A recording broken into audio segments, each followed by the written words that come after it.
What's up, Prisoner Nation? Welcome back to another RT100. Again, my name is Untitled Chapter, and this is all about me trying to get to the 100-mile distance. Out here today, trying to get a couple miles in, but I'm struggling with my balancing of cold gear. So that's what today's episode is going to be about: cold gear.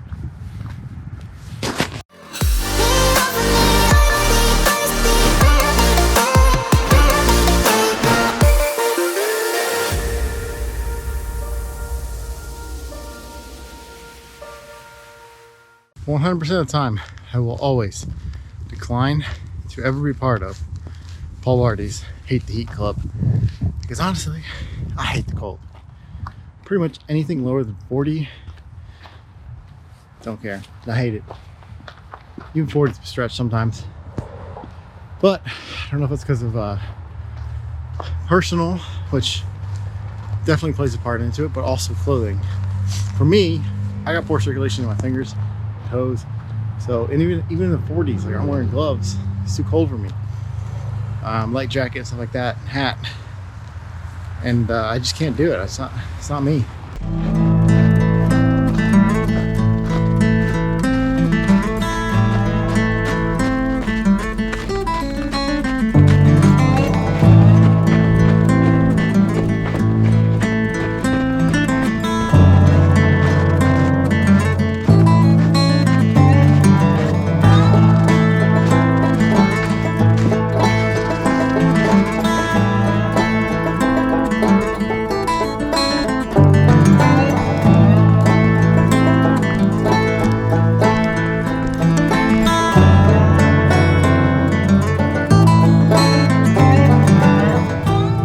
What's up, RT100 Nation? We are back, new day.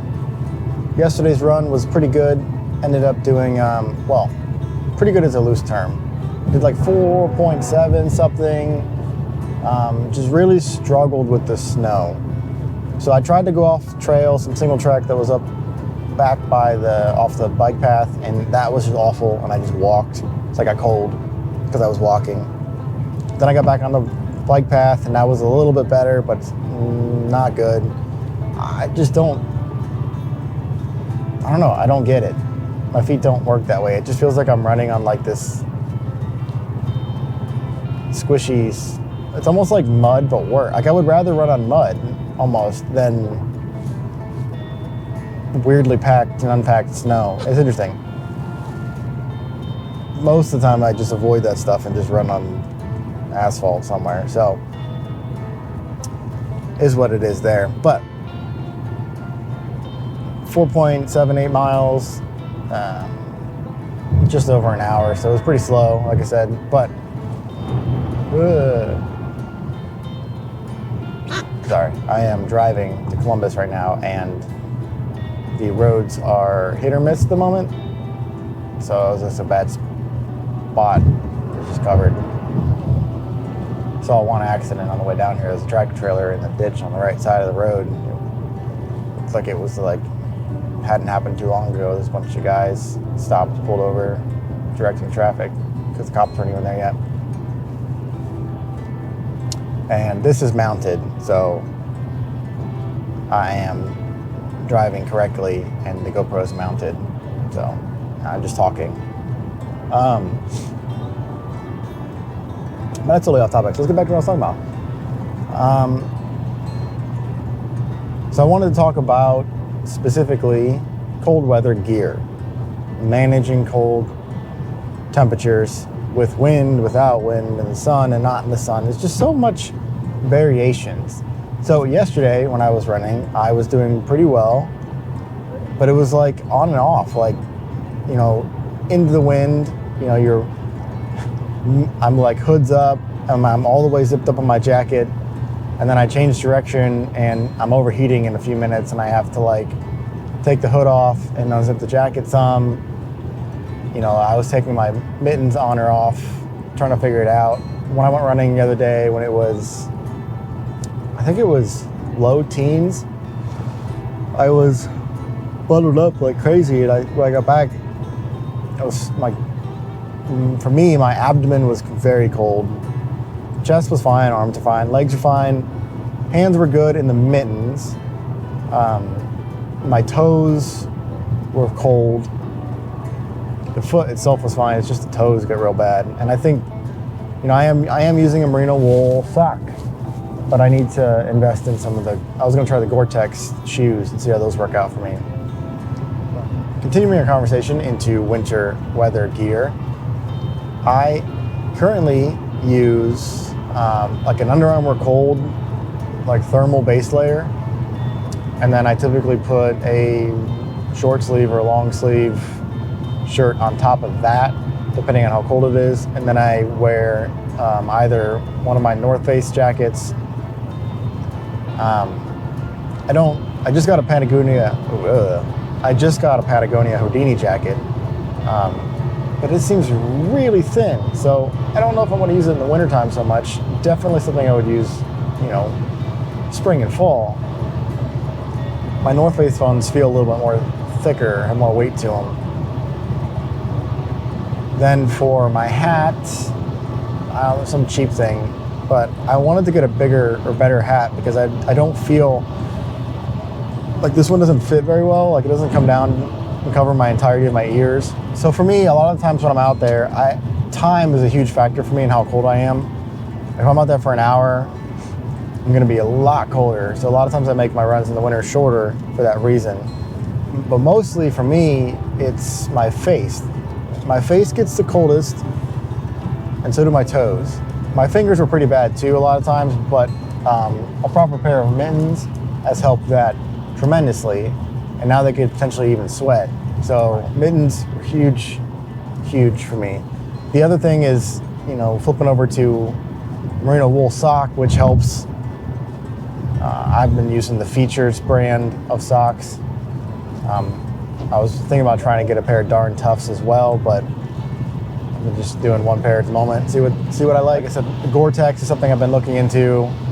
See if that would help my feet as well, especially in the wintertime when you're running around in like slushy, your shoe gets wet and your foot gets wet. And then when it's wet, it's when it's problematic. When it boils down to, my face is pretty bad. Like my cheeks, my nose, all that stuff gets really cold. But I have glasses, so I don't know how to wear a buff or a face shield and deal with the fogging from the glasses. Like, I need to see where I'm going. I'm gonna like run into traffic or something. So that's a huge thing I need to figure out. And I don't know if anyone who wears glasses has a good way to cover their face and not fog their glasses up, let me know. I've seriously considered wearing my snowboarding goggles out for runs. They would work. Just saying. So if you see some dude in Kent running on the side of the road with snowboarding goggles, probably me. Finally headed home here at the end of the day. Wanted to get back on here during the drive back. I think this new microphone setup is going to work pretty well for me and allow me to talk some more, especially on days that I know I'm driving. Yeah, I don't know. This GoPro just shuts off whenever the fuck it wants. It's like 13%. It's like, boom. Nope, no recording for you. 13%. I should be able to get like at least 5 minutes out of it. I digress. Anyways, back to the topic at hand. I think this microphone is going to work out pretty well. It's going to allow me to talk to you all more when I'm driving, or if I know I have a long stint out on the road. I can get everything squared away, fill in a lot of blank spots, or just have a discussion. So yeah, there will be some more of that. Hopefully not too much. It is a running vlog. I would like to run during most of the vlog, but I do what I gotta do. So, cold weather gear. What do you all use? How do you layer? Do you all have the Gore-Tex shoes? Do any of you have problems with like your extremities, like toes, fingers getting cold real fast? How many layers or styles of layers? Like, do you do more less thicker layers or more thinner layers? I was leaning more towards the thinner layers because it gives me way more options. But then you got like 12 pieces of clothing that get dirty every time you go for a run. I will have another vlog coming out soon that will be training based. Talk about my training methodology this time around. I've tweaked a couple things. and hopefully it works. We'll see. I'll also recap in that video January and so far of February, which has not been much running, so yeah. But probably look ridiculous. I found a balaclava. Not to be confused with baklava, which is delicious, but a balaclava, and I have used that to stay warm this night. It works pretty well. I need to figure out how to do the glasses thing because that's just an unfortunate part of being me. I got these glasses and they suck. So, like I was saying, let me know down below what you all do for cold weather gear. I'm interested to find out. I want to adapt. I've not really been into cold weather renting. Basically because I've had access to a gym my whole life in Athens. So I always just go to the track and run indoors when it's cold. So, thanks again for watching. If you like what we're doing, like, comment, subscribe, the whole shebang. And we'll see you next week on the next Road to 100. Bye, everybody.